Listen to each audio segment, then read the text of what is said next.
Bismillahirrahmanirrahim. Assalamualaikum warahmatullahi wabarakatuh. Puji syukur senantiasa kita panjatkan kepada Allah Subhanahu wa taala yang telah memberikan nikmat kepada kita semua berupa nikmat iman, sehat hingga kesenggangan waktu sehingga kita bisa berkumpul bersama dalam kesempatan malam hari ini. Tak lupa salawat serta salam kita selalu haturkan kepada junjungan kita wa habibana wa syafi'ana wa maulana Muhammad sallallahu alaihi wasallam. Saya ucapkan terima kasih terlebih dahulu kepada teman-teman yang sudah menyempatkan hadir di sela-sela kesibukan kita untuk menghadiri acara iSource kali ini dengan tema Sudah Benarkah Ibadahku? Sebelumnya, perkenalkan dulu, nama saya Reza Febrian. Di sini saya selaku moderator yang akan memandu jalannya acara hari ini. Sebelum kita memasuki kajian kali ini, marilah bersama-sama kita membaca basmalah. Bismillahirrahmanirrahim. Selanjutnya akan dilanjutkan dengan bacaan Ummul Quran oleh Saudara Amar untuk menambah keberkahan acara ini. Kepada Saudara Amar, waktu dan tempat dipersilahkan. A'udzu billahi minasy syaithanir rajim. Bismillahirrahmanirrahim. Ya bani Israil azkuru ni'mati allati an'amtu 'alaikum wa awfu bi'ahdi ufi bi'ahdikum wa iyaya farhabun wa aminu bima anzaltu musaddiqan lima ma'akum wa la takunu awwala kafirin bih wa la tashtaru bi ayati thamanan qalilan wa iyaya fattaqun wa la talbisul haqqa bil batili wa taktumul haqqa wa antum ta'lamun wa aqimus salata wa atuz zakata warka'u ma'ar raki'in atamuruna an-nasa bil birri wa tansawna anfusakum wa antum tatluna al-kitab afala ta'qilun wasta'inu bis-sabri was-salah wa innaha lakabiratun illa 'alal khashi'in الذين يظنون أنهم ملاقو ربهم وأنهم إليه راجعون. Artinya, hai Bani Israel, ingatlah akan nikmatku yang telah aku anugerahkan kepadamu, dan penuhilah janjimu kepadaku. Niscaya aku penuhi janjiku kepadamu, dan hanya kepadakulah kamu harus takut. Dan berimanlah kamu kepada apa yang telah aku turunkan, yaitu Al-Quran, yang membenarkan apa yang ada padamu, dan janganlah kamu menjadi orang yang pertama kafir kepadanya. Dan janganlah kamu menukarkan ayat-ayatku dengan harga yang rendah, dan hanya kepada akulah kamu harus bertakwa. Dan janganlah kamu campur adukan yang hak dengan yang batil, dan janganlah kamu sembunyikan yang hak itu, sedang kamu mengetahui. Dan dirikanlah sholat, tunaikanlah zakat, dan rukuklah bersama orang-orang yang rukuk. Mengapa kamu suruh orang lain mengerjakan kebaktian, sedang kamu melupakan diri, padahal kamu membaca Alkitab? Maka tidaklah kamu berpikir. Jadikanlah sabar dan sholat sebagai penolongmu, dan sesungguhnya yang demikian itu sungguh berat, kecuali bagi orang-orang yang khusyuk, yaitu orang-orang yang meyakini bahwa mereka akan menemui Tuhannya, dan bahwa mereka akan kembali kepadanya. Maha benar Allah atas segala firman-Nya. Wassalamualaikum warahmatullahi wabarakatuh. Semoga yang membaca dan mendengarkan mendapatkan pahala yang berlimpah dari Allah Subhanahu wa taala. Amin ya rabbal alamin. Oke, selanjutnya kita masuk ke sesi inti yang ditunggu-tunggu nih teman-teman, yaitu materi inti tentang sudah benarkah ibadahku yang akan disampaikan oleh Ustadz Farid Nukman. Sepertinya Ustadz sudah masuk ya. Assalamualaikum Ustadz. Waalaikumsalam warahmatullahi wabarakatuh. Oke, sebelum masuk ke materi inti saya akan membacakan CV dari beliau terlebih dahulu. Nama lengkap beliau Farid Nu'man Hasan, lahir di Jati Jajar, Tapos, Depok. Pendidikan beliau S1 Sastra Arab UI, lalu S2 di Univ Islam Asy-Syafi'iyah.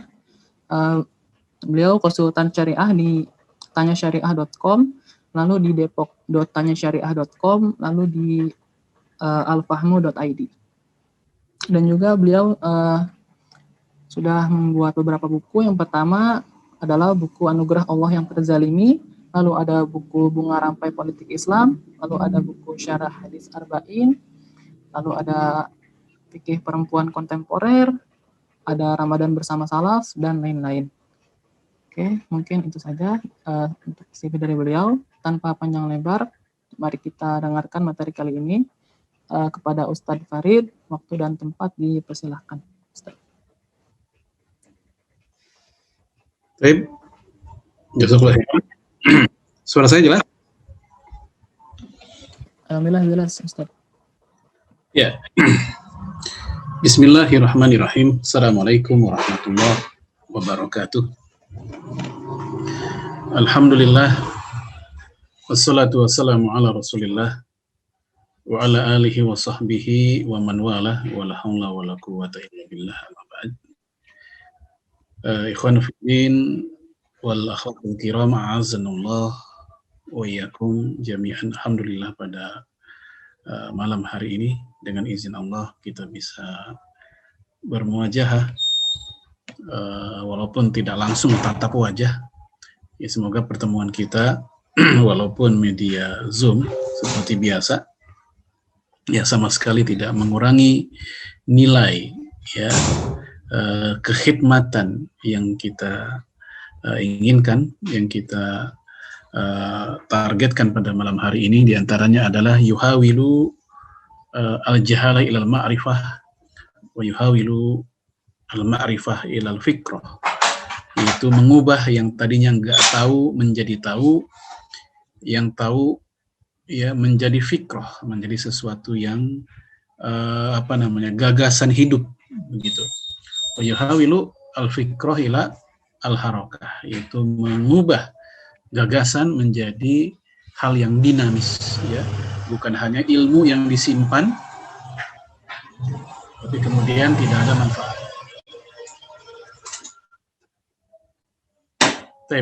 Kita masuk ke slide yang pertama. Tema kita pada malam hari ini al-ibadah as-sahihah. Ya. Baca semua? Baca ya.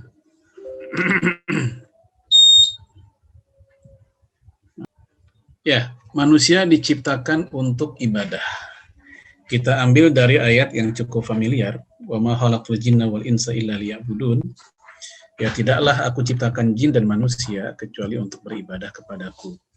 Jadi penciptaan jin dan manusia enggak lain enggak bukan itu untuk ibadah dengan maknanya yang luas.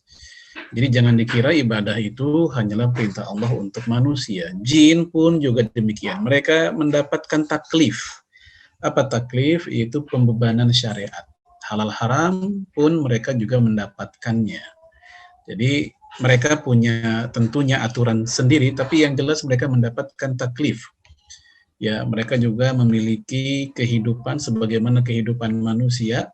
Hanya saja detailnya seperti apa, tidak ada riwayat atau hadis yang mendetilkan kecuali yang memang Rasulullah sampaikan. Seperti makan minum mereka ada laki, ada perempuan.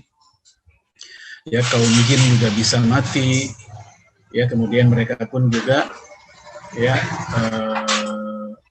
makan dan minum, mereka juga bertengkar ya di antara mereka dan seterusnya. Jadi kehidupan mereka nggak jauh beda, termasuk perintah taklif dalam masalah ibadah.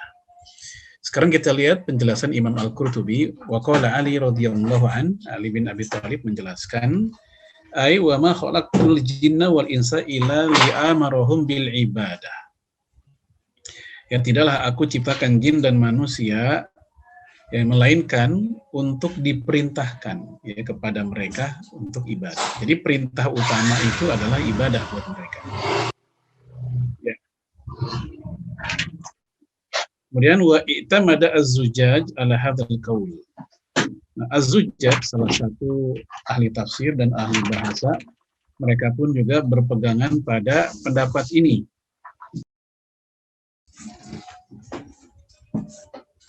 Baik, kita lanjut.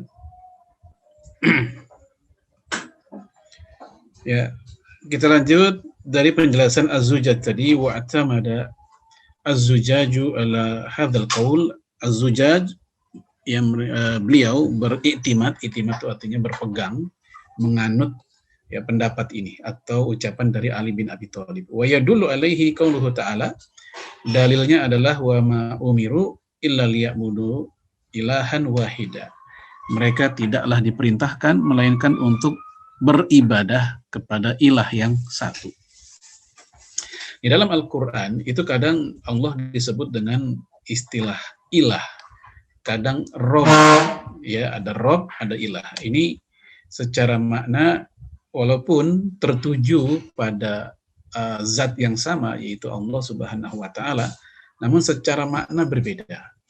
Rob itu posisi Allah sebagai satu-satunya pencipta, satu-satunya pemberi rezeki, satu-satunya sebagai pengatur, al-mudabbir, satu-satunya yang menghidupkan, yang mematikan.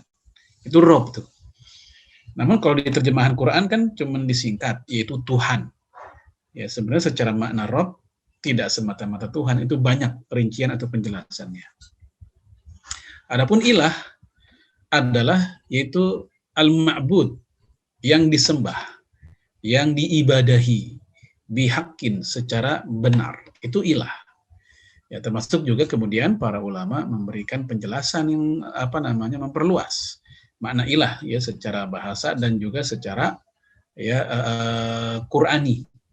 Allah ya'luhu itu artinya loyalitas, seseorang yang memberikan loyalitas dan meyakini Allah satu-satunya al-hakam ya sebagai pembuat, penentu peraturan undang-undang. Ini konsekuensi dari makna al-ilah. Nah, wa ma umiru illa liya'budu ilah wahida, artinya tidaklah mereka diperintah kecuali untuk beribadah kepada Allah sebagai posisinya ilah, satu-satunya yang disembah, tidak yang lain. Faktanya sesembahan hari ini banyak. Ya, faktanya banyak. Ada orang yang menyembah selain Allah, ada yang menyembah hawa nafsunya, menyembah kekayaannya. Ya, apalagi menyembah akalnya, ya mentang-mentang dia cerdas, pinter. Ya, buat artis atau orang-orang tampan dan cantik menyembah kecantikannya. Nah, ini ilah-ilah selain Allah tuh banyak di dunia, walaupun itu nggak layak disebut ilah. Pada faktanya demikian, ya. Makanya para ulama menjelaskan ketika membeberkan makna la ilaha illallah, tiada ilah kecuali Allah, artinya la ma'bud bihaqqin illallah. Tidak ada sesembahan yang secara hak untuk disembah kecuali Allah. Kemudian sebagian kalangan ahli usul fikih ya mereka menggunakan ayat ini sebagai dasar bahwa pada prinsipnya seluruh ibadah itu diperintah. Ya, biasanya kita sering mendengar semua ibadah batil. Ya, kullul ibadat butlan. Seluruh nggak boleh. Illa kecuali ya ma warada anisyari' bi amrihi au bi wujubihi, kecuali yang ada dalilnya dari pembuat syariat yang menunjukkan itu ibadah wajib atau diperintahkan atau dicontohkan. Selama nggak ada, maka itu batil. Nah, ini kan kaidah yang biasa kita dengar ya dalam masalah ibadah. Nah, ternyata ada sebagian kalangan usuliyun, ahli usul fiqh, berdasarkan ayat ini wa ma khalaqtul jinna wal insa illa liya'budun, itu menunjukkan justru kebalikannya. Hukum dasarnya semua ibadah itu diperintahkan. Sampai ada dalil yang menunjukkan bahwa dia terlarang, gitu. Kalau tidak ada dalil yang menunjukkan itu terlarang, maka ibadah tersebut silahkan. Nah, ini ada dua pandangan tentang kaidah-kaidah tentang masalah ibadah. Tapi yang pertama tadi, itu lebih masyhur, lebih umum, difahami oleh banyak ulama. Baik. Kemudian ibadah yang benar adalah tuntutan dan kesempurnaan Islam. Jadi ibadah yang benar merupakan konsekuensi bagi mereka yang ingin kafah Islamnya. menyeluruh. Bukan hanya Islam namanya Islam. Ya, dilahirkan dengan nama Islam juga, Ahmad, Muhammad, Yusuf, ya, Imran, ya, Fatimah, Aisyah, Nur Hasanah, Jamilah. Nama-nama yang mengidentikan Islam atau dia muslim atau muslimah. Nah, yang kita inginkan bukan hanya namanya, tapi udkhulu fisilmi kafah. Masuklah kalian ke dalam Islam secara menyeluruh. Ya, al-Islam nizamus syamil yatanawalu mazahir hayati jami'an. Islam itu adalah tatanan yang sempurna kehidupan. Jadi bukan hanya kehidupan ibadah saja. Ya, seluruh aspek kehidupan Islam berbicara. Selama ini ada orang yang memperkenalkan Islam hanya ibadah ritual saja.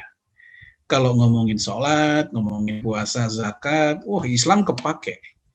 Tapi kalau udah membicarakan tentang ekonomi syariah, mulai mereka memicingkan matanya, mereka ekonomi jangan bawa-bawa agama. Ya, ketika kita mengatakan bahwa yang namanya seni itu nggak cukup seni untuk seni. Ya, seni itu di dalam Islam juga ada unsur aturan main, tata kramanya, ya, akhlaknya. Ya, bagi mereka itu seni.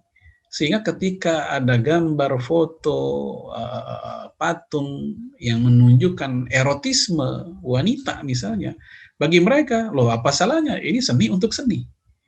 Tapi bagi mereka yang terikat dengan aturan agama, kita katakan seni di dalam agama kami bukan hanya untuk seni, tapi bagaimana supaya seni pun bisa bernilai ibadah. Maka tidak mungkin dikatakan ibadah jika di dalamnya mengandung hal-hal yang Allah haramkan. Maka dikatakan, ya yatanawalu mazahir hayati jami'an. Islam ini meliputi seluruh fenomena hidup. Mau bicara apa? Mau bicara adab yang ringan-ringan, Islam mengatur. Ya, mau ngomongin apa? Masalah politik antar negara, Islam juga mengatur. Ya, tentang masalah hidup berkeluarga, bertetangga, berpolitik, ya antara pemimpin dan rakyat dan pemimpinnya, semua Islam mengatur. Maka dikatakan nizam syamil, ya tatanan yang sempurna. Kemudian fahuwa daulatun wa waton. Islam itu ya negara dan tanah air. Au hukumah wa ummah. Islam itu pemerintahan dan umat sekaligus. Wa huwa khuluqun wa quwwah. Islam itu akhlak dan kekuatan. Ya akhlak doang tanpa kekuatan dia jadi orang soleh, tapi khawatir disepelekan karena kelemahannya. Kekuatan doang tanpa akhlak juga nggak bagus, khawatir jadi preman, kuat tapi nggak punya akhlak. Tapi ada akhlak, ada kekuatan, ya itulah ya Umar bin Khattab, akhlak dan kekuatan, rahmat dan keadilan. Ya kemudian huwa tsaqafatun wa qanun. Islam juga wawasan dan perundang-undangan. Au ilmun wa qadha. Islam juga ilmu dan ketetapan. Wa huwa madah au kasab. Ya Islam juga materi serta penghasilan, pencaharian. Ya wa ghina dan juga kekayaan. Wa huwa jihadun wa dakwah. Islam juga tentara dan pemikiran.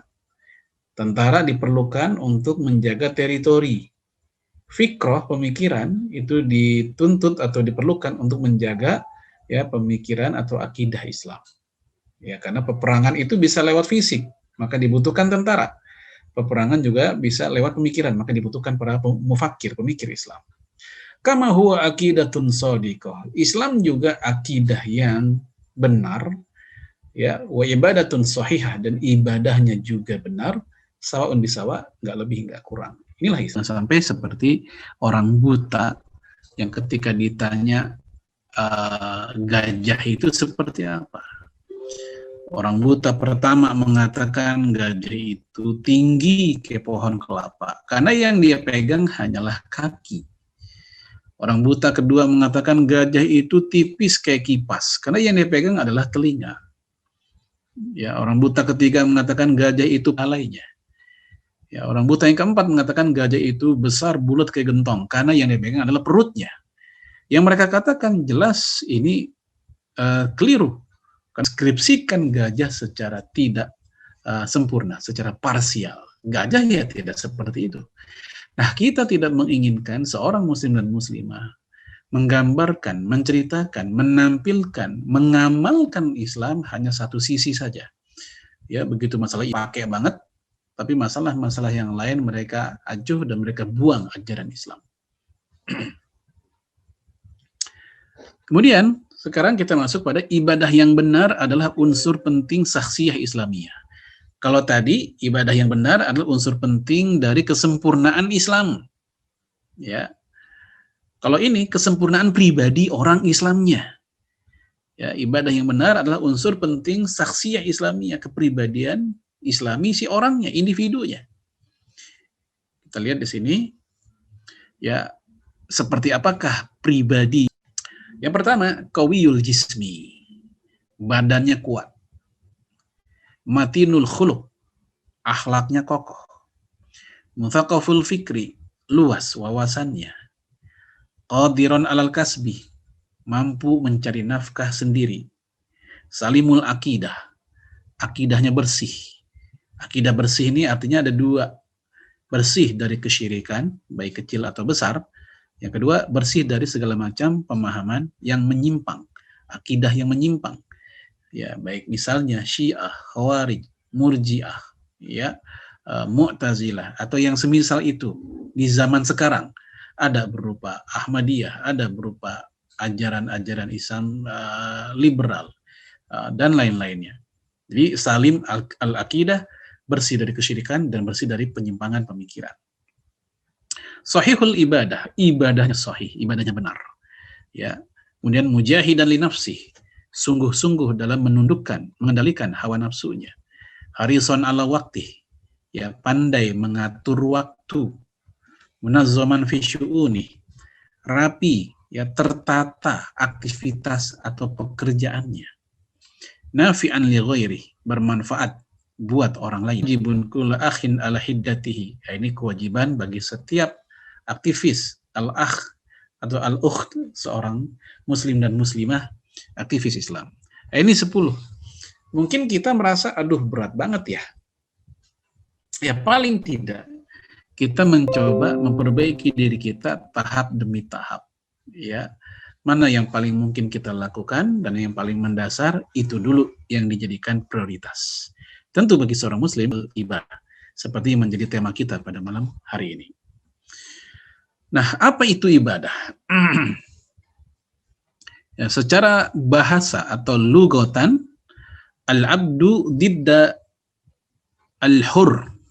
Ya, hamba, al-abdu, dia lawan dari al-hur, merdeka.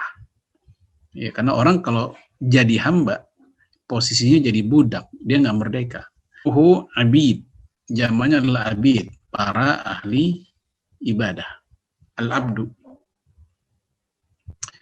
Wa aslu al-ubudiyah, ya, kata dasarnya adalah al-ubudiyah. Artinya al-khudu wa dhul, yaitu tunduk dan rendah. Sehingga ketika ada orang beribadah atau merasa jadi ahli ibadah, tapi ternyata kelang, berarti dia, mohon maaf, dia gagal dalam mengambil hikmah ibadah. Posisi paling rendah di dalam sholat, kapankah itu? Yaitu ketika sujud. Dan sujud adalah posisi paling dekat antara kita dengan Allah Subhanahu wa Ta'ala, sebagaimana hadis Bukhari. Tetapi jangan lupa, yang dibaca ketika sujud adalah Subhana Rabbiyal A'la, Maha Suci Allah yang paling tinggi, yang maha tinggi.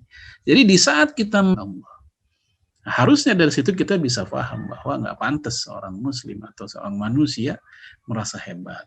Hanya gara-gara IPK-nya 4, kali ada 4, ya. Dia merasa sudah hebat. Sudah merasa ngedosen. Ya, tingkah lakunya udah, ya, atau misalnya yang sering ikut taklim sana sini, punya banyak jadwal ikut kajian. Ya, kalau anak muda zaman dulu jadwal nonton layar tancap dan ikut orkes dangdut. Itu anak muda zaman dulu. Anak muda zaman sekarang jadwal kajian-kajian. Hari anu, jam anu, ustadz anu, dia punya jadwalnya. Tapi sayang itu hanya untuk fakhr, untuk kebanggaan saja. Nggak lebih dari itu. Atau untuk bahan hura-hura intelektual. Karena ketika dia belajar, dia dapat ilmunya hanya untuk bahan perdebatan di grup medsos seperti WA atau yang sejenis. Nah, sekali lagi yang seperti ini berarti dia gagal dalam mengambil makna atau mengambil hikmah dari makna ibadah. Kemudian kita masuk definisi secara fikihnya, secara syariat. Ini cukup panjang dari Ibnu Taimiyah. Ya, beliau mengatakan al-ibadatu hiya ismun jami' likulli ma yuhibbuhullah wa yardah. Ibadah adalah ism, ya, kata benda yang melingkupi atau mencakup seluruh hal, seluruh aktivitas yang membuat Allah cinta dan ridho. Jadi antum pegang baik-baik kalimat ini. Jadi seluruh hal, seluruh aktivitas yang memunculkan cinta dan ridhonya Allah itu ibadah. Jadi ini spektrumnya luas akhirnya. Ya, hatta senyum kita, hatta kita membuang duri yang mengganggu orang lewat, ya, penghalang, batu, kayu atau apa yang mengganggu orang lewat, kita niatkan untuk mencari ridha Allah dan cinta Allah, ini jelas ibadah. Bahkan saat seorang muslim berpakaian rapi, sopan, dia ke kampus, hakikatnya dia sedang beribadah, walaupun nampaknya itu aktivitas dunia banget. Ya, dia makan sesuai dengan aturan main makan. Ya, entah jamnya, dan tujuannya untuk mencari cinta Allah dan ridhonya, karena dia sedang menjalankan amanah yang bernama tubuh dan kesehatan, maka yang seperti ini juga bagian dari ibadah. Baik, minal aqwal, berupa perkataan. Ya, perkataan. Zaman sekarang mungkin perkataan terwakili oleh posting-postingan. Ya, jempolnya lebih sering beroperasi dibanding perbuatan hati, batin. Ya, seperti zikirnya, zon, ya, prasangka-prasangkanya yang baik. Ya, kemudian lapang dadanya, tawakalnya, sabarnya. Ini amal-amal batin. Wazohiroh, dan amal yang kelihatan, yang nyata. Yang tadi itu, memindahkan duri dari jalan, imatatul adha'ani thoriq, kata Nabi dalam hadis Sahih Muslim. Ya, kecuali mungkin zaman sekarang orang rata-rata pakai masker. Ya. Ya, termasuk juga yang zohir itu adalah menutup aurat. Maka kalau ada wanita muslimah, ya, yang dia ngaku muslimah, tapi mengatakan, jilbab mah yang penting di hati. Ya, buat apa pakai jilbab tapi hatinya nggak terjaga? Nah, ini kan talbis. Ya, ini namanya apa? Iman itu bukan hanya di hati. Dalam Islam itu iman itu tasdiqu bil qalbi wa qaulu bil arkan, ya, wa amalu wa qaulu bil lisan wa amalu bil arkan. Ya, iman itu pembenaran di hati, ya, ucapan di mulut, dan praktek dalam perbuatan. Itu iman. Iman bukan hanya di hati dan di mulut. Oleh karena itu Nabi mengatakan iman yang paling tinggi adalah mengucapin la ilaha illallah, dan termasuk iman juga adalah memindahkan gangguan dari jalan. Walaupun ini iman yang paling rendah. Ya. Nah, ini menunjukkan bahwasanya memindahkan duri dari jalan itu bagian dari iman. Dan memindahkan duri itu bukan perbuatan hati. Bukan perbuatan mulut. Tapi dia perbuatan fisik. Oleh karena itu, kalau kita nggak usah capek-capek berdebat. Ya, cukup ketika itu wanita atau itu muslimah ngomong gitu, cukup jilbab di hati aja, nggak usah dipakai lah. Ya, nah maka kita jegal, ya, ini orang sehingga dia terjatuh, si wanita ini. Kita bilang sama dia, jangan bangun. Cukup di hati aja bangun. Bisa bangun nggak dia itu? Ya, cukup di hati aja bangun, nggak usah bangun. Nggak, karena yang namanya bangun itu aktivitas fisik. Ada upaya real, yang alami, natural, harus bangun. Sama, iman itu nggak cukup hanya di hati. Ya, tampakkan, nyatakan dalam perbuatan. Nah, salah satunya tadi yaitu nutup aurat. Inilah ya al-a'mal az-zahirah.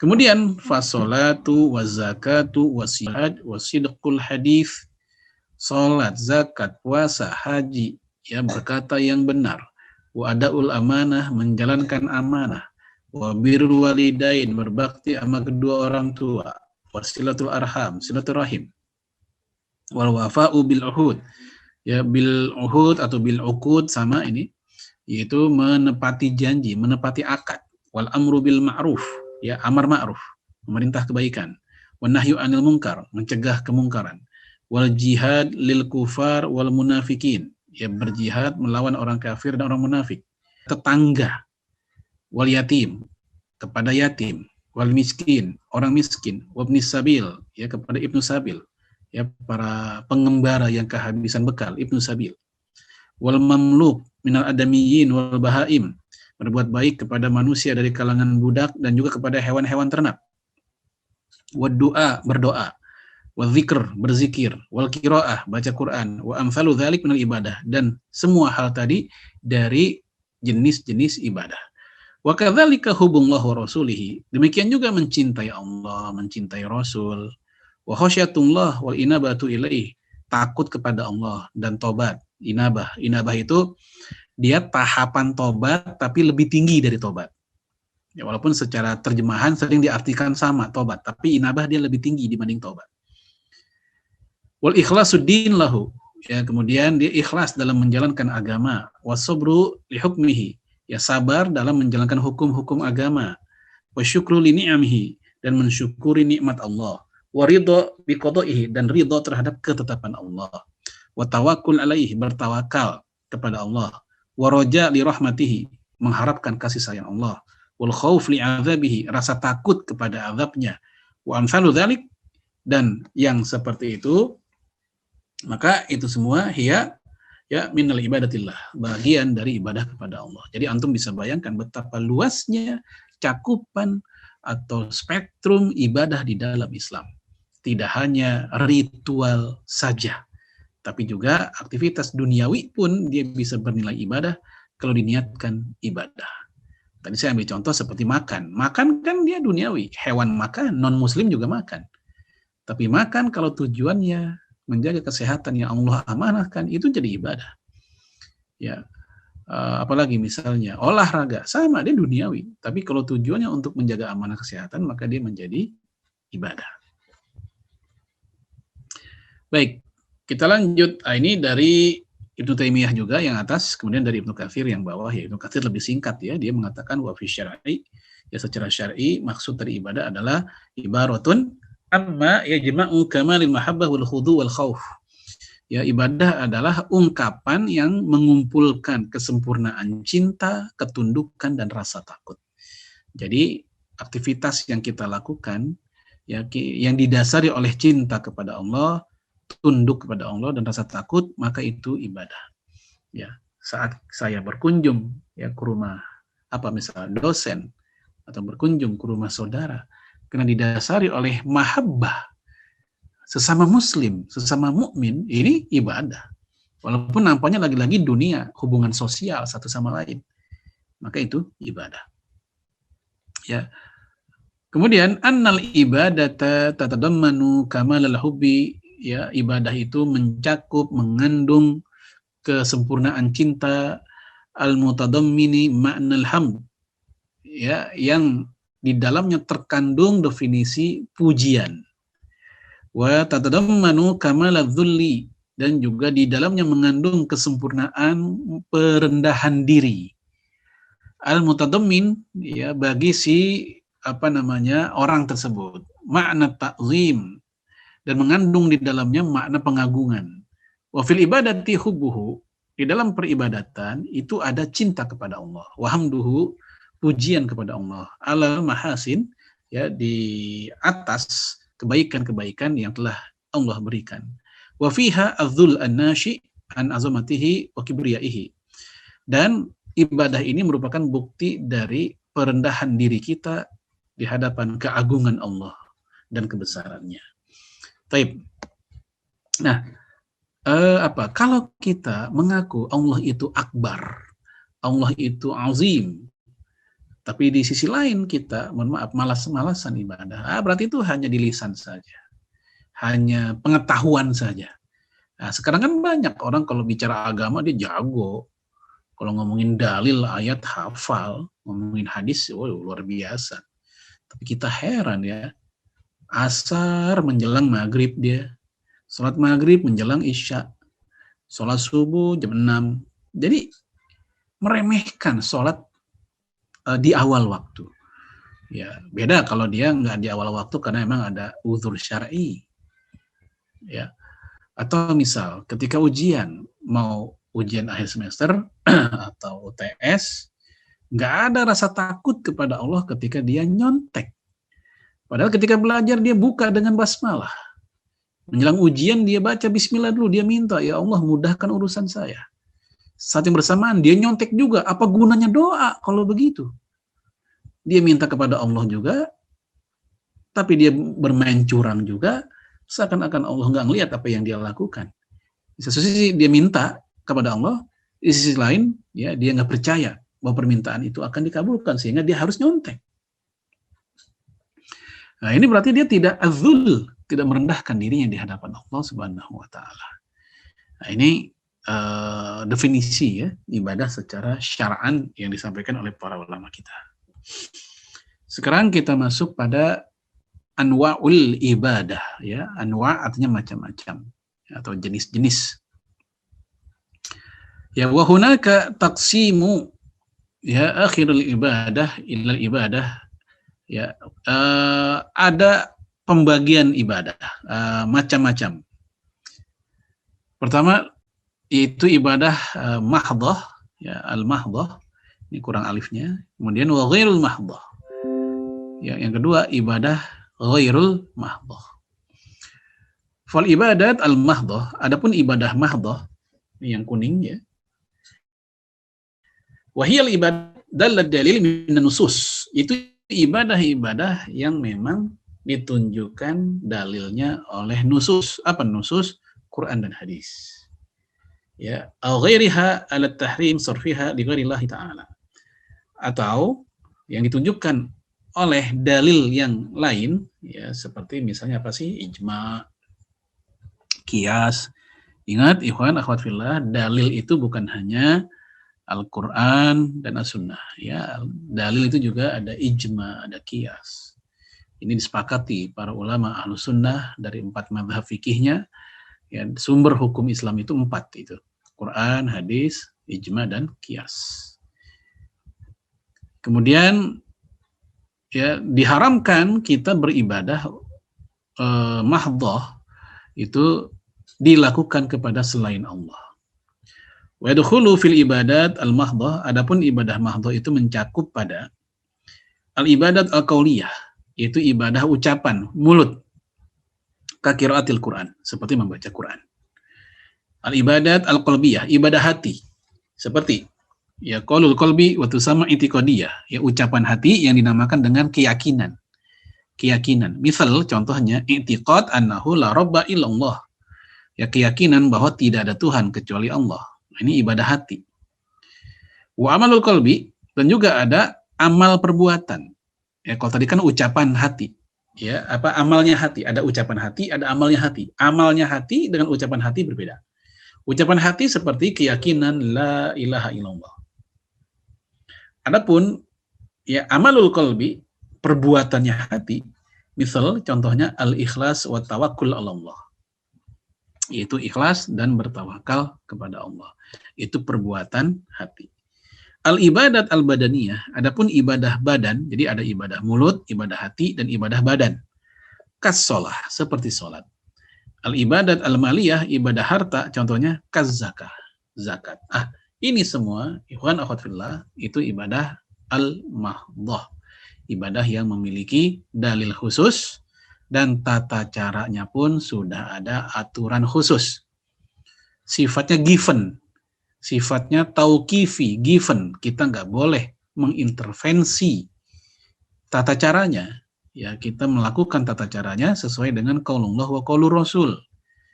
Itulah kenapa Rasul mengatakan dalam sholat, tentang sholat, "Shollu kama ra'aitumuni usolli." Sholatlah kamu seperti kamu melihat saya sholat. Sehingga dalam tata cara sholat nggak ada opsi lain kecuali hanya dari Rasulullah. Nggak boleh ngarang-ngarang.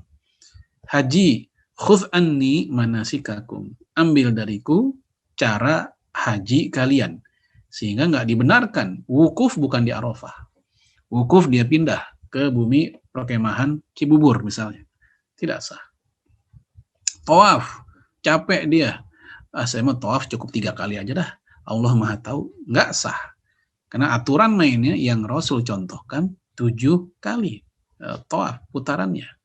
Nah, ini khudh anni manasikakum, ambil dariku ya, manasik haji kalian. Ini ibadah al-mahdhah yang aturannya sudah spesifik, di mana kita nggak diperkenankan untuk ya ngarang-ngarang di dalamnya.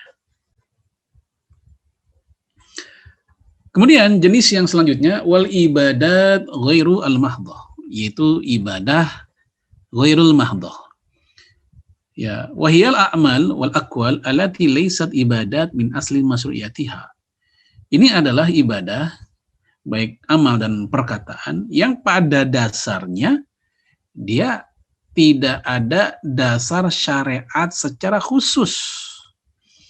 Walakinnaha tatahawwalu binniyati salihah ila ibadat. Tetapi karena faktor niatnya benar, maka dia bisa bernilai menjadi ibadah. Ingat yang tadi sudah saya sampaikan. Makan, ya, dia duniawi. Jadi ibadah karena niatnya benar. Ya, olahraga, dia duniawi. Ya, berpakaian, dia duniawi. Tapi dia tujuannya benar untuk menutup aurat, bagian dari ketundukan kepada Allah, maka menjadi ibadah. Atau berpakaian karena ingin menutupi aib dalam dirinya, atau menutupi dirinya supaya hangat dari panas atau dingin. Makanya seperti ini bernilai ibadah kalau niatnya salihah, niatnya benar. Ya. Ada pula yang mengatakan ibadah mahdhah itu ibadah yang tata caranya, SOP-nya, kaifiatnya tidak ada secara khusus baik Quran maupun hadis. Sehingga dia terbuka peluang untuk ya ijtihad. Berbeda dengan yang pertama. Ya, sholat kenapa 2 rakaat subuh? Karena emang Rasul melakukan, bukan ijtihad. Bukan ijtihad dari para ulama, 2. Ya, dari mana? Ya, gitu, berpikir dulu, enggak. Nah, itu ibadah mahdhah. Tapi kalau ghairul mahdhah, dia terbuka peluang untuk ijtihad. Ya, sehingga istilah bid'ah itu tidak berlaku untuk jenis ibadah ghairul mahdhah. Contoh, jihad jelas ibadah. Tetapi jihad ini hakikatnya dia ghairul mahdhah. Kenapa? Karena tata cara jihad tidak dibakukan. Ya, strategi jihad nggak dibikin baku. Apakah harus seperti masa Rasul? Kan tidak, karena zaman berubah, tempat berubah. Perang di zaman dulu dengan persenjataan masih sangat sederhana, ya, jumlah tentara juga segitu, ya, dibanding zaman sekarang yang teknologinya canggih. Dulu perang pakai panah, pakai kuda, pakai unta, pakai gali-gali parit, selokan, seperti perang Khandaq. Sekarang ya, musuh pakai drone, pakai pesawat anti awak. Kita masih gali parit pakai panahan, ya kan nggak bisa, nggak cocok. Nah, ketika kita mengubah tata cara dan senjatanya, maka ini nggak bisa dikatakan bid'ah. Kenapa? Karena memang ini ibadah ghairu mahdhah. Nggak harus sama dengan yang Rasul lakukan. Contoh yang lain seperti misalnya silaturahim. Silaturahim jelas ibadah. Tetapi tentang tata cara silaturahim, apakah dengan ziarah berkunjung, ataukah dengan cukup telepon ketika zaman pandemi, ataukah dengan bikin grup WA keluarga besar, ini semua nggak ada larangan karena memang secara khusus tidak ada aturan bakunya. Nah, itulah karakter ibadah ghairul mahdhah seperti itu. Nah, semoga antum bisa bedakan mana yang kemudian ada area dikatakan bid'ah, hal-hal yang barunya, mana yang dikatakan hal-hal yang barunya itu bukan yang bid'ah. Ya, sedekah sunnah, jelas ibadah namanya sedekah. Tapi tata cara sedekahnya tidak pernah dibakukan. Antum mau pakai sunatan massal, mau menggunakan baksos, bakti sosial, Ya, apalah ntar program-program salam UI seperti apa. Itu kan bebas. Nah, sementara sedekah wajib seperti zakat, dia mahdhoh, ada aturan main sehingga persentase yang dikeluarkan berapa. Udah ada asnaf zakatnya 8 orang. Sudah jelas dalam At-Taubah ayat 60, ya. Apa yang dizakatkan juga sudah jelas. Nah, itu namanya mahdhoh. Tapi untuk yang ibadah sedekah sunnah, dia ghairul mahdhoh. Ya. Walaupun ada juga yang sudah ada aturan main, seperti misalnya apa? Kurban sedekah sunnah. Tapi aturan mainnya jelas, ini mahdhoh dia. Akikah juga demikian. Ya, oleh karena itu nggak boleh misalnya kurban menggunakan hewan selain hewan kurban. Karena sudah ada aturan mainnya seperti itu. Baik, sekarang kita masuk lagi, masih di sini. Yang pertama, alif itu, A ya, kalau di kita kan ABC ya, kalau tulisan Arab, A, Ba, Jim. Ya. Fi'lul wajibat wal mandubat alati laysat fil asli minal ibadat. Melakukan kewajiban-kewajiban dan anjuran-anjuran yang pada dasarnya dia bukan bagian dari ibadah. Wa min dzalik an-nafaqatu 'ala nafsi aw 'ala zaujati wa qada'id dain. Ini bukan din ya, dain bacanya. Ya fa idza fa'alaha mubtaghiyan wajha Allah fa innahu yutsab 'alaiha. Ya, di sini dikasih contoh memberikan nafkah terhadap diri sendiri. Ya, seorang pemuda belum punya anak, belum punya istri, udah punya pekerjaan, dia menafkahi dirinya sendiri, nggak lagi lendotan sama orang tua, ya. Au ala zaujah, atau dia menafkahi istrinya atau juga anaknya, au qadha'i dain, atau bayar utang. Fa idza fa'alaha, ya, kalau orang ini melakukan hal ini semua mubtaghiyan wajh Allah, dalam rangka mencari ridha Allah, fa innahu yutsab 'alaiha. Maka yang seperti ini dapat pahala. Ya, walaupun nampaknya duniawi, tapi ini mendapatkan pahala. Yang kedua, tarkul muharramat. Ya, menjauhkan atau meninggalkan hal-hal yang Allah haramkan. Ibtigha wajhillah, dalam rangka mencari ridha Allah. Ya, mencari wajah Allah. Daliluhu, ya, dalilnya hadisu ashabil ghar. Hadis yang menceritakan tentang penghuni goa. Yang mana hadisnya? Hadis Bukhari tentang penghuni goa. 3 orang terjebak di dalam sebuah goa, lalu goa itu ketutup oleh pintu besar, batu, dan mereka nggak bisa membukanya, berat. Tapi akhirnya mereka pun berdoa masing-masing melalui tawassul, bertawassul dengan amal soleh mereka terdahulu. Mereka punya amal apa, mereka jadikan itu sebagai tawassul. Ya Allah, dulu saya pernah berbakti sama orang tua. Ya Allah, saya dulu pernah begini, saya pernah begini. Kalau memang itu ikhlas karenamu, bukakanlah pintu batu ini. Ternyata itu batu bergeser. Nah, itu kisah tentang ashabul ghar. Fi'lul mubahat ibtigha wajhillah, atau melakukan hal-hal yang mubah dalam rangka mencari ridha Allah. Kanaum, seperti tidur. Tidur mubah. Tujuan tidur supaya begitu bangun dia seger untuk melakukan ketaatan, seger bantuin orang tua. Ya, atau kalau yang akhwatnya seger ngurusin bebenah rumah. Ya, bantuin ibu di rumah. Nah, yang kayak gini perbuatan duniawi. Tapi dia bisa menjadi ibadah. Wal akl, atau makan. Oke, ini udah kita bahas tadi. Wa ghairiha, atau yang lainnya. Idza nawabiha, jika dia meniatkannya, ya, at-taqwa ala ta'ah, ya, untuk melakukan ketaatan. Ya, untuk melakukan ketaatan, ketakwaan, kanat, maka hal itu, ya, ibadatan, menjadi ibadah, yutsab 'alaiha, dan dia mendapatkan pahala. Jadi ada yang melakukan kewajiban dan anjuran, ada yang berupa meninggalkan haram-haram, dan ada yang melakukan hal yang mubah. Semua bisa bernilai ibadah, khususnya ghairul mahdhoh. Ya, semoga antum semua bisa bedain ya antara karakter ibadah mahdhoh dan ghairul mahdhoh. Ya, ringkasnya, mahdhoh sudah ada aturan, ghairul mahdhoh belum ada aturan baku, sehingga terbuka untuk ijtihad, atau apa istilahnya, modifikasi yang disesuaikan dengan zaman. Adapun kalau yang jenis pertama, mahdhoh nggak menerima modifikasi, dan itulah bid'ah. Syarat diterimanya ibadah, syurutu qabulil ibadah. Yang pertama, ya, amma syurutu qabulil ibadah fahiya al-iman wal ikhlas wal ittiba. Ada 3 syaratnya.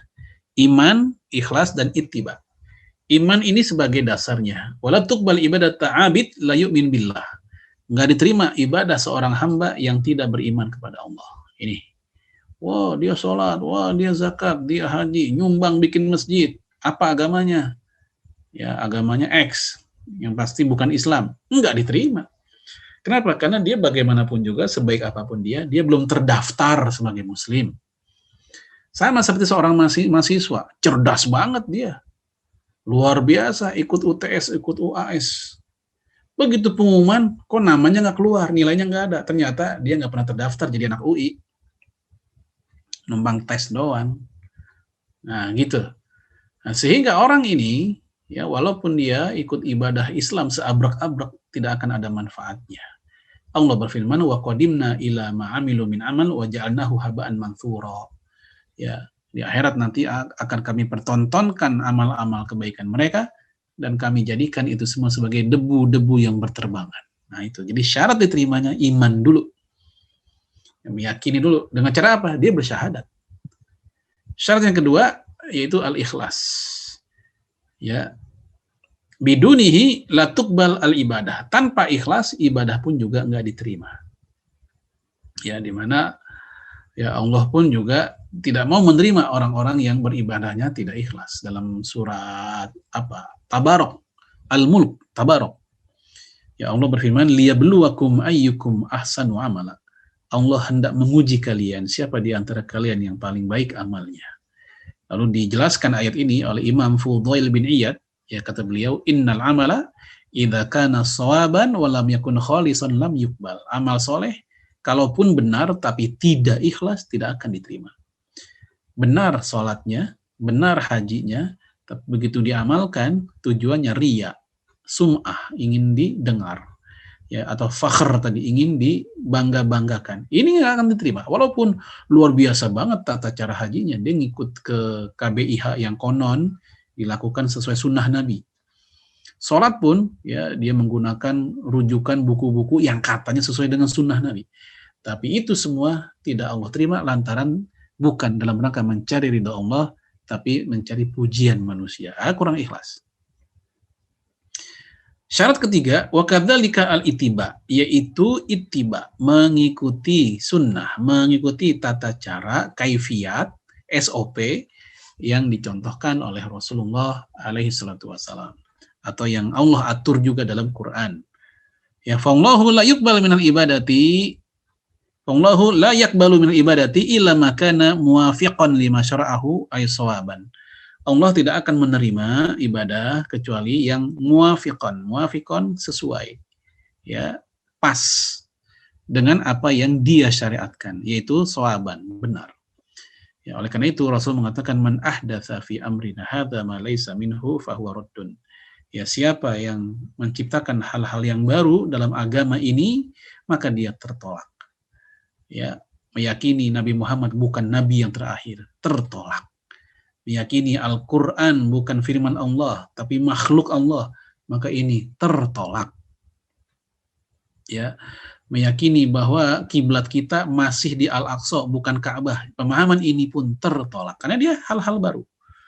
Ini dalam akidah. Ya, meyakini rukun Islam hanya 1, bukan 5, tertolak. Meyakini rukun iman hanya 1, bukan 6, tertolak. Ini hal-hal baru dalam agama. Ya, atau dalam ibadah mahdhah, tadi kan dalam akidah. Ya, misalnya dia menjamak semua sholat tanpa alasan. Ya, dan tidak pada tempatnya. Subuh dijamak dengan zuhur misalnya, enggak pada tempatnya. Jelas ini tertolak.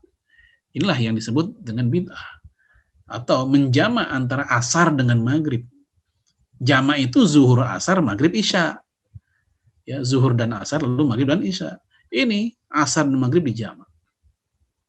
Ini nggak dibenarkan, ya tertolak.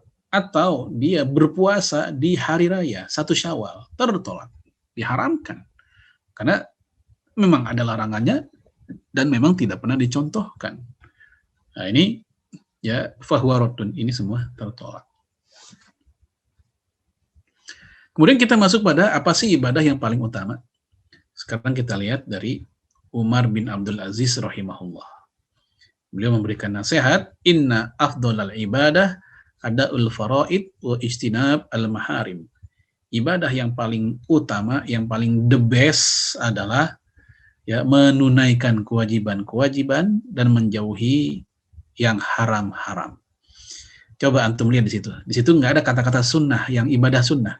Jadi ibadah yang the best, yang terbaik adalah menjalankan kewajiban dan menjauhi yang haram. Sehingga ketika ada seorang ayah meminta kepada anaknya untuk membantu aktivitasnya atau keperluannya, sehingga itu menjadi wajib bagi si anak membantunya, saat yang bersamaan tadinya si anak pengen puasa Senin Kemis, yang sunnah. Maka dalam keadaan seperti itu, maka si anak dianjurkan untuk tidak dulu berpuasa Senin Kemis, karena dia mesti membantu ayahnya, dan saat itu membutuhkan tenaga yang banyak dan melelahkan. Demi apa ini? Demi kewajiban. Dia rela mengorbankan yang sunnah. Memang begitu seharusnya. Dan itulah yang terbaik. Yaitu menjalankan kewajiban dan menjauhi yang haram-haram. Nah, sekarang banyak nih para pemuda Islam, mereka gagal dalam membuat prioritas ibadah. Pak, saya mau izin. Mau kemana? Ini kan lagi kuliah. Mau sholat duha dulu. Padahal sholat duha bisa dia lakukan nanti jam istirahat atau jeda di antar jam kuliah, ya. Tapi dia numpang atau izin pamit untuk sholat duha dulu ketika jam kuliah masih berlangsung. Ini nggak dibenarkan. Kenapa? Bagaimanapun juga sholat duha tetap sunnah, dia nggak pernah beranjak menjadi wajib. Sementara belajar, walaupun satu ayat, walaupun satu hadis, walaupun satu teori, selama semuanya ilmu yang bermanfaat, itu kewajiban. Dan kewajiban nggak pernah teranulir atau dikalahkan oleh yang namanya sunnah. Apalagi jika sunnah tersebut waktunya lapang. Nah, ini karena faktor tidak paham fikih aulawiyat, fikih prioritas, ya, jadi seperti itu. Dulu, ya udah lama, ya mungkin antum belum lahir ya, tahun 90-an. Saat itu zaman saya masih mahasiswa. Ya, ada seorang ikhwan ketika dia ingin nikah, dia ingin membuat pesta pernikahan itu ya terpisah antara tamu laki dan tamu perempuan. Pihak orang tuanya belum terima. Kenapa? Ya karena memang belum paham. Nggak biasa dan aneh. Yang udah-udah pernikahan ya biasalah nyampur tamu laki dan perempuan gitu. Nah, si ikhwan ini tetap ngotot harus pisah laki dan perempuan. Apa yang terjadi? Ya, akhirnya si ikhwan ini mempertahankan keinginannya. Ya, begitu dia nikah diam-diam, nggak melibatkan orang tuanya. Ya, dia pun melamar si akhwat, tidak mengajak orang tuanya, tapi yang dia ajak adalah ya temannya dan guru ngajinya saja. Begitu hari hak pernikahan, orang tuanya nggak ada yang tahu. Di satu sisi dia ingin menjalankan sunnah, sisi lain dia jadi anak durhaka gara-gara itu. Nah, ini namanya ya kegagalan dalam memahami fikih aulawiyah. Semangat itu penting, tapi ilmu lebih penting. Jangan hanya modal semangat untuk menjalankan syariat, tapi dia nggak paham bagaimana menjalankan syariatnya. Taib, Abu Bakar As-Siddiq radhiyallahu an dia berkata, wa annahu la yaqbalu nafilatan hatta tu'addal fardhah. Bahwasanya ibadah sunnah nggak akan diterima sampai ibadah wajib beres dan tuntas. Tuh. Ya oleh karena itu tidak diterima sunnah seorang anak tadi berpuasa seandainya saat yang bersamaan bapak ibunya ada perlu dengan dia dan itu kewajiban. Ya, tidak diterima tahajud seseorang walaupun ratusan rakaat, kemudian dia ketiduran, bangun-bangun subuh jam 10 pagi, jam 9. Nggak ditunaikan subuhnya, nggak diterima. Justru dia berdosa gara-gara itu. Ma'adda ilal haram fahuwa haram. Aktivitas yang menjadi fasilitas menuju keharaman, maka dia haram juga. Maka alih-alih dia mendapatkan pahala dengan tahajudnya, malah berdosa karena gara-gara tahajud yang dia lakukan, membuat dia tidak sholat subuh. Karena kecapean. Nah ini karena faktor tadi, ya prioritas pemahamannya yang keliru. Imam Ibnu Qayyim, beliau mengatakan, Inna afdhalal ibadati al-amal ala mardati rabbi fi kulli waqtin bima huwa muqtada dzalik al-waqtu wa wazifatuhu. amal yang paling utama, ibadah yang paling utama adalah ibadah yang sesuai dengan momen dan waktunya. Gitu. Lagi azan, ibadah paling utama jawab azan. Tilawah berhenti dulu. Itu kata Imam Nawawi. Kita lagi tilawah Quran, tentunya kedengaran azan. Berhenti dulu tilawahnya. Jawab tuh azan. Ya. Apalagi misalnya, ya ketika tadi ya, orang tua butuh kita. Orang tua dulu kita penuhi keinginannya. Ya, itu yang paling utama saat itu. Ketika masuk ke masjid, apa yang paling utama? Tahiyatul masjid kah? Atau ba'diyah? Tahiyatul masjid lebih utama, kalau memang waktunya lapang. Setelah itu baru, qobliyah. Ya, setelah itu baru qobliyah. Nah, ternyata waktunya sempit. Apa yang kita lakukan? Qobliyah. Loh, bagaimana tahiyatul masjidnya? Sudah tercover oleh qobliyah. Karena hakikatnya, sholat sunnah qobliyah itu, tahiyatul masjid, adalah seluruh sholat yang kita lakukan awal masuk ke masjid itu udah dianggap tahiyatul masjid. Apapun sholat itu, baik dia qobliyahnya atau bahkan sholat wajib. Begitu dia nyampe, ternyata udah masuk rakaat pertama sholat berjamaah, langsung dia sholat. Makruh kalau dia justru sholat tahiyatul masjid, karena nggak boleh, Rasul melarang. Ketika sudah tegak sholat wajib, nggak boleh sholat sunnah dijalankan saat itu. Dia harus ikut berjamaah bersama masyarakat yang ada. Taib ya, ini penjelasan Imam Ibnu Qayyim. Oleh karena itu kata beliau, ketika sebuah negeri dalam keadaan miskin, ibadah yang paling utama adalah memerangi kemiskinan. Ketika sebuah negeri sedang dijajah, ibadah yang paling utama adalah mengusir penjajah dengan jihad. Ketika sebuah negara dalam keadaan bodoh, ya, maka ibadah yang paling utama mereka adalah menuntut ilmu. Jadi ibadah yang paling afdol menurut Imam Ibnu Qayyim adalah ibadah yang paling pas tuntutan dan momennya, itu yang terbaik. Ya. Baik, ikhwan akhwat fillah azzallakum, inilah tema kita tentang ya bagaimana ibadah yang benar atau al-ibadah as-sahihah. Saya kembalikan ke moderator. Silakan. Hadanallah wa iyakum ajmain. Assalamualaikum warahmatullahi wabarakatuh. Waalaikumsalam warahmatullahi wabarakatuh. Alhamdulillah, jazakallahu khairan Ustadz atas penyampaian materinya yang sangat insightful. Sebelum kita lanjut ke sesi tanya jawab, izinkan saya membacakan kesimpulan materi yang barusan disampaikan. Jadi yang pertama itu tadi ada manusia diciptakan untuk ibadah. Jadi dalilnya itu Az-Zariyat ayat 56, tidaklah aku ciptakan jin dan manusia kecuali untuk beribadah kepadaku. Lalu dari Imam Al-Qurtubi juga ada tidaklah aku ciptakan manusia untuk diperintahkan untuk ibadah. Lalu ibadah yang benar adalah tuntutan dari kesempurnaan Islam. Dalilnya itu dari usul Islam nomor 1, Islam adalah tatanan yang sempurna yang mencakup semua sisi kehidupan. Jadi jika tadi seperti yang Ustadz sampaikan, jika orang Barat itu membuat seni hanya untuk seni, tetapi kalau orang Islam itu jika membuat seni itu harus ada niatnya terhadap Allah Subhanahu Wa Taala, sehingga akan menjadi sebuah ibadah. Lalu Islam adalah negara dan tanah air, lalu pemerintah, Islam adalah pemerintah dan umat, lalu ada akhlak dan kekuatan, lalu ada rahmat dan keadilan, wawasan dan perundang-undangan, ilmu dan qada, materi pencaharian kekayaan, dan lain-lain. Lalu tadi sempat disampaikan perihal apa itu ibadah. Jadi dalam etimologi atau bahasa, dalam Mukhtar Asy-Syihah itu ibadah itu adalah tunduk dan rendah. Lalu secara syariat, ibadah itu adalah ism yang melingkupi seluruh hal yang membuat Allah ridho. Contohnya itu seperti yang kehidupan sehari-hari, yaitu senyum kita, lalu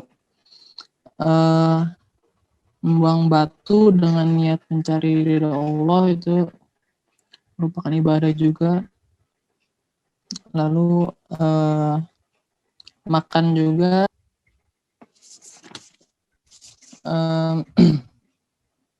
makna ibadah, sesuai dengan Ibnu Katsir itu ungkapan cinta dan rasa takut kepada Allah Subhanahu wa taala. Lalu tadi sempat disinggung juga macam-macam ibadah. Ibadah itu dibagi menjadi dua, yaitu ibadah mahdoh dan ghairu mahdoh. Ibadah mahdoh itu adalah ibadah yang ditunjukkan dalil oleh Al-Quran dan hadis atau dalil lain seperti ijma dan qiyas. Dan juga ibadah mahdoh itu diharamkan apabila dilakukan kepada selain Allah Subhanahu wa taala. Ibadah mahdoh itu tercakup dari ibadah mulut, ada juga ibadah hati, keyakinan, terus ada amalnya hati seperti ikhlas dan bertawakal, lalu ibadah badan itu sholat, dan ada juga ibadah ghairu mahdoh, ibadah yang tidak ada dasar syariat secara khusus tapi niatnya benar, seperti tadi yang telah disinggung, seperti makan jika ada niatnya, dan lain-lain. Lalu ada juga syarat diterima ibadah, yaitu ada 3, iman, ikhlas, dan ibtidah.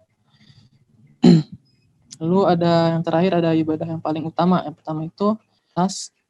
Lalu ibadah yang paling afdal yang sesuai dengan momen dan waktu. Mungkin itu saja, kita langsung saja ya, karena waktunya sudah mepet. Kita langsung ke sesi Q&A. Untuk ini saudara Aden Fauzan dipersilakan untuk open mic dan open cam untuk bertanya.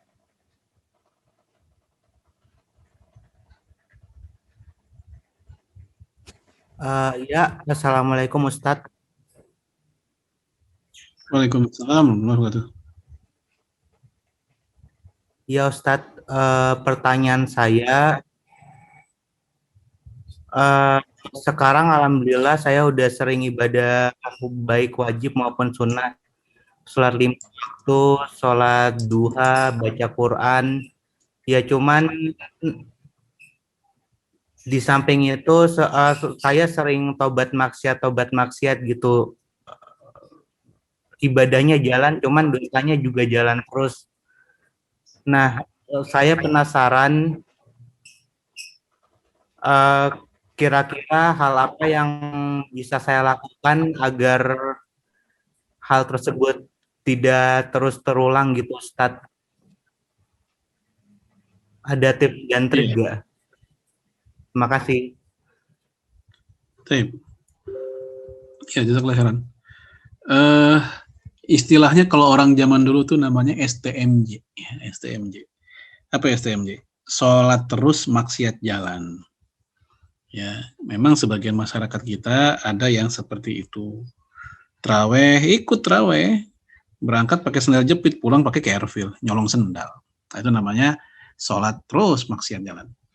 Nah, tentu hal ini walaupun istilahnya banyak orang alami ya, bukan berarti ini menjadi pembenaran ya bagi seorang muslim. Tetap dia berupaya menjadi, tadi ingat di awal, ya ayyuhalladzina amanu udkhulu fis silmi kafah, masuklah kalian kepada Islam secara kafah, menyeluruh ya, sehingga nggak cukup dia menjalankan kewajiban tapi yang haram juga masih dijalankan pelan-pelan. Jadi kalau kita merasa aduh saya belum bisa total nih, nggak apa-apa, kita pelan-pelan, kita belajar untuk memperbaiki diri secara tahap demi tahap. Ingat, kita menjadi mahasiswa juga bertahap, sejak dari TK, SD, SMP, SMA, lalu kuliah. Orang tua kita membesarkan kita pun juga demikian bertahap. Para sahabat Nabi pun mereka juga ya mengalami perubahan secara bertahap, ya, dan lain-lain. Jadi banyak hal dalam sunatullah kehidupan menunjukkan berlangsungnya segala sesuatu hingga sampai taraf sempurna itu bertahap. Kita pun juga demikian. Oleh karena itu, nggak usah berkecil hati, tetap kita yang terbaik di sisi Allah. Ketika kita ingin melakukan keburukan, buru-buru ingat kepada Allah, ya kita istighfar, alihkan kepada yang lebih baik. Ya ketika kita ingin maksiat, buru-buru ingat Allah melihat kita, Allah mengawasi kita. Ya walaupun sekedar kedipan mata saja Allah tahu apa yang sedang kita lihat. Nah, dengan perasaan seperti ini, semoga kita bisa lebih mawas diri, hati-hati ketika kita ada keinginan untuk melanggar aturan, melanggar syariat. Dan juga jangan lupa bergaul dengan teman-teman yang baik supaya ada kontrol sosial dari mereka, sehingga di saat kita ingin yang enggak, kondisinya nggak memungkinkan gitu, karena kita berkawan dengan mereka. Tapi kalau kita berkawan dengan orang-orang yang buruk, yang akhlaknya buruk, ketika kita ingin melakukan keburukan, justru mendapatkan tempat yang kondusif untuk keburukan. Maka bergaullah dengan orang-orang baik supaya ada lingkungan yang membuat kita terkontrol. Kemudian yang selanjutnya, hendaknya kita punya guru. Terserah mau istilahnya apa, kayak mau istilahnya murabbi, atau mentor, atau musyrif, atau mursyid. Bebas lah kalau masalah istilah. Yang penting ada seorang guru yang senantiasa membimbing kita. Karena sehebat apapun para sahabat Nabi, mereka punya guru, yaitu Rasul alaihi salatu wassalam. Sehebat apapun Imam Syafi'i, dia punya guru, Imam Malik. Nah, kita pun berupaya demikian. Wallahu miswab. Ya. Oke, Ustadz, terima kasih atas jawabannya. Langsung ke pertanyaan selanjutnya dari saudara. Beliau bertanya, Ustadz, Assalamualaikum. Kak, saya mau bertanya, bagaimana sih kiat-kiat agar istiqomah dalam tahajud dan duha? Ustadz. Ya, ini agak mirip dengan tadi sebenarnya ya. Jadi supaya kita istiqomah, paling tidak kita butuh 3 hal. Yang pertama, bi'ah sholihah, lingkungan yang baik, ya, bi'ah sholihah, lingkungan yang baik. Yang kedua, yaitu guru, ya, karena kalaupun kita nggak ketemu lingkungan yang baik, ada seorang guru yang senantiasa menjaga, mengawasi, menegur, menasehati. Yang ketiga, yaitu hendaknya ada manhaj, ada kurikulum yang kita terapkan untuk diri sendiri.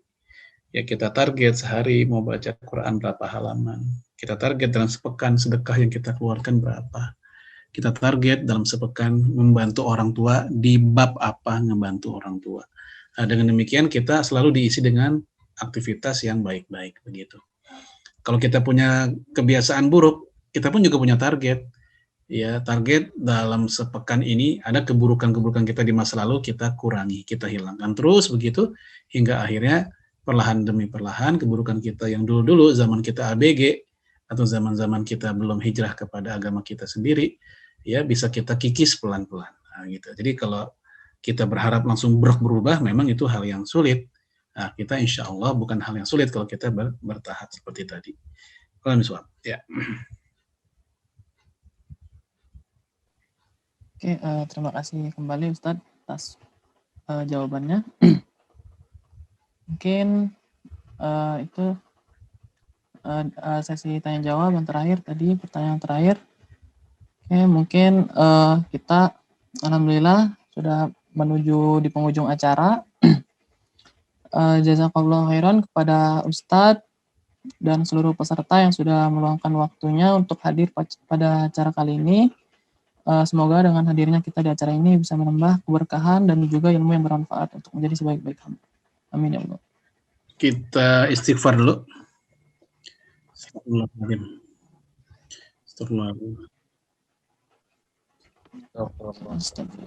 Hamdan syakirin, hamdan yuafi ni'amah yufidah. Ya Rabbana lakal hamdu yang karim azim sultanik.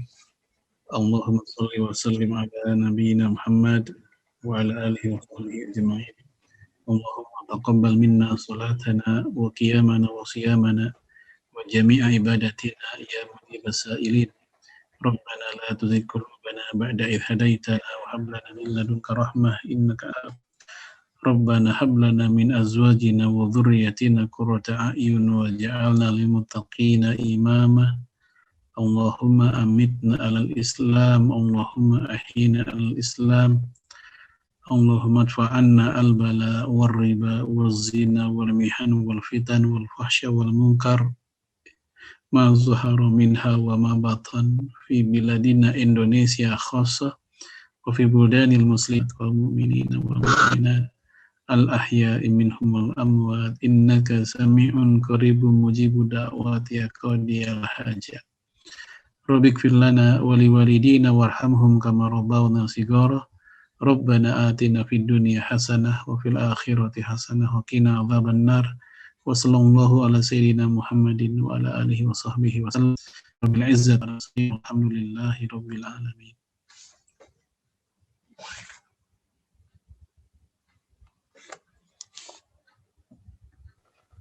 Oke, jazakallah khairan Ustadz atas doanya. Karena itu mari kita bersama-sama menutup acara kali ini dengan membaca hamdalah alhamdulillahirabbil alamin. Dan selanjutnya membaca doa kafaratul majlis. Subhanakallahumma wa bihamdika asyhadu an la ilaha illa anta astaghfiruka wa atubu ilaik.